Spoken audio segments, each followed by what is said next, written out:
Salut, salut, dans la continuité de l'étude du livre de Daniel, nous allons maintenant nous arrêter sur le verset 17 du chapitre 7 du livre de Daniel. Il y est écrit, ces quatre grands animaux, ce sont quatre rois qui se lèveront de la terre. Et là, ça devient surprenant. Pourquoi? Parce que Daniel a d'abord dit au verset 3, ces quatre grands animaux sortis de la mer, différents l'un de l'autre. Au verset 3, les quatre grands animaux sortent de la mer. Et au verset 17, ce sont les animaux sortent maintenant de la terre. Il y a quelque chose qui s'est passé. Il y a quelque chose qui s'est passé entre temps. Et cette chose-là s'explique par le verset 12, justement du chapitre 7, où il est écrit, les autres animaux furent dépouillés de leur puissance, mais une prolongation de vie leur fut accordée jusqu'à un certain temps.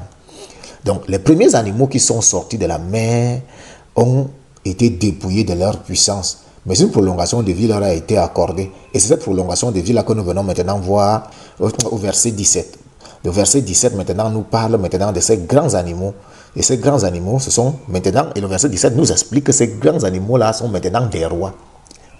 À la base, nous savons que ces quatre grands animaux étaient des royaumes. Mais maintenant, ce sont des rois. Qu'est-ce que la Bible veut nous dire par là? On dit qu'initialement, justement, les bêtes étaient identifiées comme des royaumes. Chacune symbolisait un empire spécifique de l'histoire humaine. Mais maintenant, dans le verset 17, les bêtes sont maintenant associées à des rois et à des individus, des personnes. Le texte vient mettre là en lumière des dirigeants dans le façonnement des royaumes. Donc, bien que les royaumes soient représentés par des systèmes ou des structures, ils sont incarnés par des figures clés qui sont les rois et qui déterminent leur caractère. Cela reflète l'idée que le pouvoir d'un royaume est souvent concentré dans les mains d'un souverain. Cela souligne que les dirigeants humains, bien qu'élevés, restent premièrement sous la souveraineté de Dieu. Et cela met aussi en évidence la responsabilité individuelle de ces rois dans l'accomplissement de la prophétie. Ils ne sont pas des simples symboles, mais des acteurs actifs dans l'histoire divine. Le changement de contexte, donc on part de la mer à la terre, indique que les événements se rapprochent de la fin des temps, où des systèmes mondiaux auront évolué pour s'opposer à Dieu dans un cadre terrestre consolidé. Les rois mentionnés représentent les dirigeants spécifiques qui, dans les derniers jours, joueront un rôle dans les bouleversements prophétiques. De la mer à la terre, cela implique une évolution des royaumes d'une origine chaotique à une stabilité terrestre. Cela met l'accent sur les figures dirigeantes montrant leur rôle actif dans l'accomplissement de la prophétie. Le verset prépare le terrain pour une compréhension eschatologique où les rois de la terre se lèveront contre Dieu. Apocalypse 17, les versets 12 à 14. Nous nous rendons donc compte que ce que Daniel essaie de nous dire, c'est que ces systèmes vont d'abord sortir de la mer en tant que royaume. Ils seront d'abord dans une instabilité puisqu'ils sortent du chaos de la mer. Mais ces systèmes vont évoluer. Ils vont devenir plus stables avec le temps. Et lorsqu'ils se seront stabilisés, ils deviendront donc comme la terre, solide, bien établie. Et là, ils apporteront une continuité justement dans l'accomplissement de ce que les royaumes ont mis en place auparavant. Il est important de comprendre que la Bible nous dit là que ces rois sont en même temps des figures humaines. Mais ces rois qui sont en même temps des figures humaines sont aussi ce que symboliquement nous allons appeler les quatre erreurs de l'humanité. Parce que la Bible nous dit dans le livre de Romains au chapitre 6, le verset 16, il est écrit, « Ne savez-vous pas qu'en vous livrant à quelqu'un pour lui obéir, vous êtes esclave de celui à qui vous obéissez, soit du péché qui mène à la mort, soit de l'obéissance qui mène à la justice. » Cela signifie que l'on devient esclave de ce à quoi nous nous soumettons. Si nous cédons à la tentation au péché, nous en devenons esclaves. Le péché triomphe sur nous en nous contrôlant et nous entraînant vers la mort spirituelle. Il nous prive de la liberté que nous avons en Christ, nous liant à des comportements et des habitudes destructrices. Lorsque une personne se laisse dominer par les pensées négatives ou des désirs mondains d'avidité, d'orgueil, de colère, elle devient esclave de ses passions et leur influence empêche d'avancer dans sa relation avec Dieu. Nous avons aussi la soumission à des idéologies ou des systèmes. Et c'est là justement que ça doit devenir intéressant. Les systèmes de pensée, les idéologies et les influences extérieures peuvent aussi triompher de nous et nous rendre esclaves. Par exemple, dans un monde où les valeurs chrétiennes sont souvent défiées, les croyants peuvent être influencés par les philosophes opposées à la vérité biblique. Les idéologies matérialistes ou relativistes qui prônent l'autosuffisance, la satisfaction immédiate ou la négation de la vérité absolue peuvent triompher dans la pensée d'une personne. En adoptant ces valeurs, elle devient esclave de ses propres désirs ou de ses conceptions erronées. Jésus nous appelle à ne pas nous conformer à ce monde, mais à être transformés par le renouvellement de notre pensée. Romains 12, verset 2.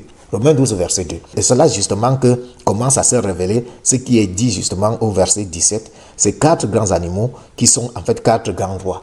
Ici, nous n'allons pas d'abord étudier les rois sous l'aspect humain, mais nous allons étudier ces rois-là sous l'aspect de ceux qui dominent.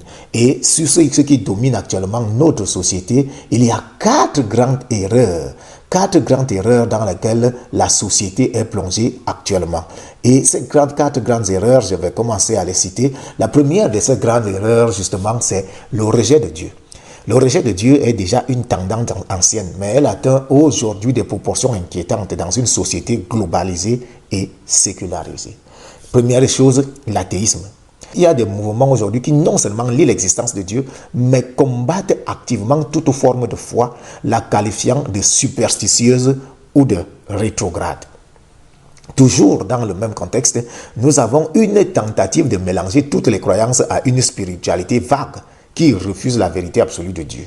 Nous avons maintenant l'indifférence spirituelle. Beaucoup ne se déclarent ni croyants ni athées, vivant simplement sans se soucier des questions spirituelles.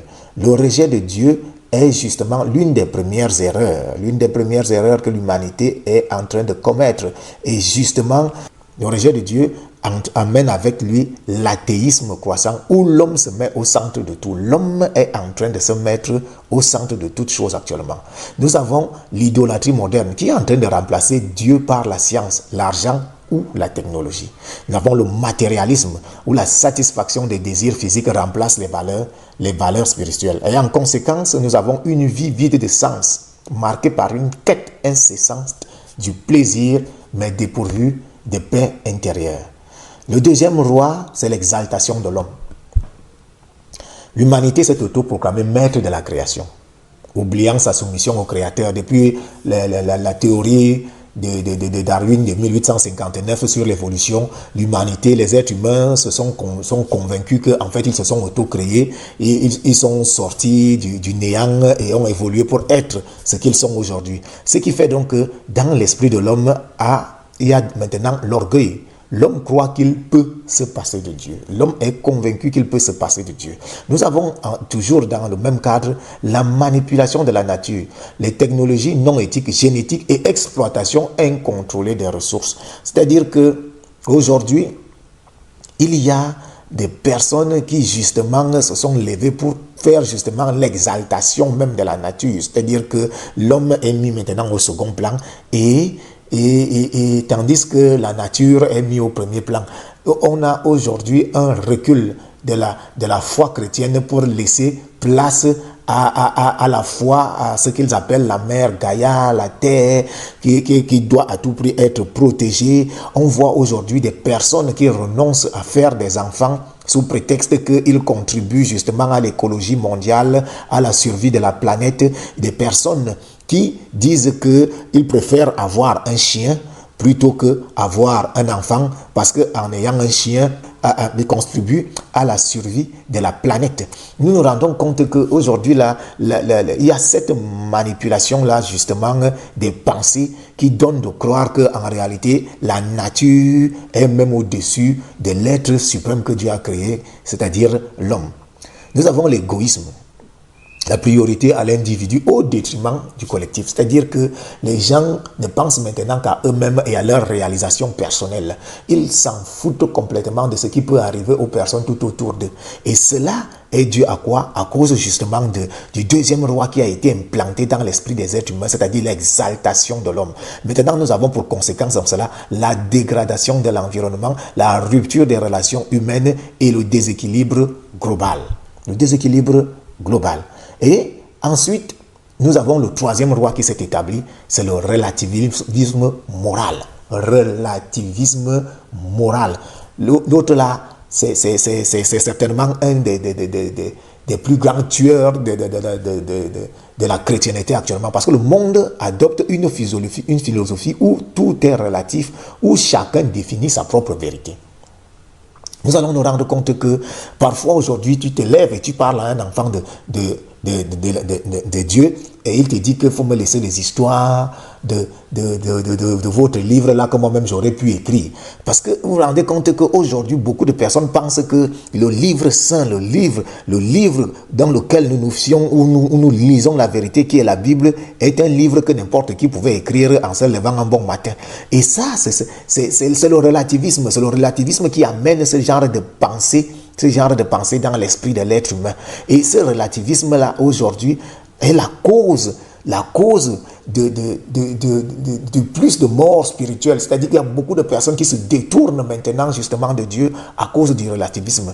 Il dit, ce que Dieu condamne est banalisé ou accepté comme mode de vie. C'est-à-dire que toutes les lois divines sont mises de côté aujourd'hui. Il y a une refonte de la société, une refonte de la manière de penser. On veut nous imposer, on veut amener les chrétiens à accepter ce qui est inacceptable dans la parole de Dieu, en nous faisant croire qu'en réalité, il faut même une réécriture du livre saint, comme si Dieu pouvait se tromper au moment où il avait écrit son livre.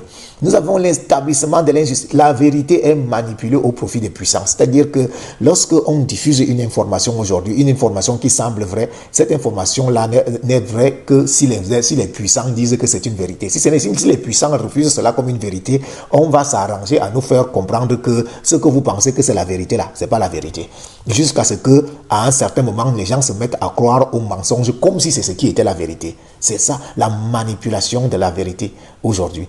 Et en conséquence, nous avons une société divisée, marquée par la confusion, le désordre et même la perte de toutes les valeurs qui faisaient de l'être humain le maître de la création, l'être suprême que Dieu avait créé. Nous avons en quatrième point, un quatrième roi qui s'est établi dans les esprits des êtres humains, c'est l'oubli de l'éternité. Beaucoup de personnes aujourd'hui vivent dans leur vie terrestre comme si c'était la seule réalité et qu'il n'y a rien d'autre après. D'ailleurs, que c'est une philosophie que beaucoup de personnes portent aujourd'hui. On vit qu'une seule fois et après la vie, là, il n'y a plus rien. Donc, il faut vivre ici et maintenant. Tout, c'est ici et maintenant. Donc, ça fait donc que, parce que l'éternité est ignorée, la mort est terrifiante. Ça fait que comme justement les gens ont peur de la mort, ils font du n'importe quoi pour vivre le plus longtemps possible. On a donc des horreurs, des choses que nous entendons dans le monde où des enfants sont kidnappés, où on enlève des organes à d'autres personnes pour donner la possibilité à d'autres de continuer à vivre. C'est toutes ces choses-là justement on fait surface. Pourquoi? Parce que les êtres humains ont de plus en plus peur de mourir. Et pourquoi ils ont peur de mourir? Parce qu'ils pensent que tout est ici. C'est le présent là. Après ça là, il n'y a plus rien. Cependant, l'espérance chrétienne nous donne de savoir qu'il y a une vie après la mort. Mais cette vie après la mort là, beaucoup de personnes l'ont rejetée. Le salut en Jésus-Christ a été rejeté. Et donc, Jésus-Christ est venu comme une option et non comme la solution pour certaines personnes. Alors que pour nous, les chrétiens, Jésus-Christ est la solution. C'est pour ça que la parole de Dieu nous dit que la pierre qu'ont rejeté les bâtisseurs, et je vous laisse, je vous donne maintenant souligner le mot bâtisseur. Le mot bâtisseur, cette expression que le Seigneur a utilisée depuis des années. Aujourd'hui, on n'a pas besoin d'être quelqu'un de très éclairé pour comprendre maintenant à quoi fait allusion le mot bâtisseur. C'est vrai qu'à l'époque, le mot bâtisseur faisait référence aux Juifs de l'époque, aux scribes de l'époque, mais maintenant là, qui sont les bâtisseurs? Et le Seigneur nous dit que c'est la pierre qu'ont rejeté les bâtisseurs qui est devenue la principale de l'angle. Ceux qui se disent les bâtisseurs maintenant dans le monde, qui prônent l'autoconstruction, la construction personnelle de l'individu, ce sont eux qui ont rejeté Jésus-Christ. Ils ont rejeté Jésus-Christ comme le seul Seigneur et le seul Sauveur et la seule porte pour le salut de l'humanité. Et comme justement ils ont rejeté Jésus, ça fait que l'éternité ne fait pas partie justement de leur philosophie ou de leur doctrine ou de leur mode de vie. Ils vivent l'instant présent et ce n'est que là qu'ils considèrent les choses. Tout doit s'arrêter dans ce monde-ci. Il y a la quête effrénée du succès terrestre.